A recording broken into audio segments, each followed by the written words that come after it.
ായിട്ട് ഖബറിൽ ഇറങ്ങിയിരുന്നു കൊണ്ട് നഫീസത്തുൽ മിസ്രിയ റളിയല്ലാഹു തആല അൻഹ ഖുർആൻ ഓതുമ്പോ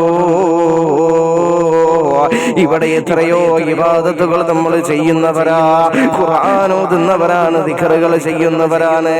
എന്നാൽ നമുക്ക് ഇബാദത്തുകൾ ചെയ്യുമ്പോൾ പരലോക ചിന്ത നമ്മുടെ മനസ്സിലേക്ക്, നമ്മുടെ ചിന്തകളിലേക്ക് കടന്നു വരുന്നവരാണോ, കടന്നു വരുന്നുണ്ടോ എന്ന് നമ്മളൊന്ന് സ്വയമായി ചോദിക്കണേ മുസ്ലിമേ.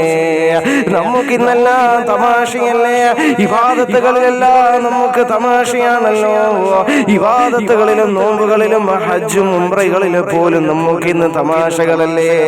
എന്നാൽ എൻ്റെ പ്രിയപ്പെട്ടവരെ മനസ്സിലാക്കണേ, അതാ നഫീസത്തുൽ മിസ്രിയ റളിയല്ലാഹു തആല അൻഹ പറയുകയാണ്, അതാ എല്ലാവരും ഉണ്ടല്ലോ മരണവാർത്ത കേൾക്കുമ്പോൾ പറയുമല്ലോ, ഇന്നയാൾ മരണപ്പെട്ടു പോയി, ഇന്നയാൾ മരണപ്പെട്ടു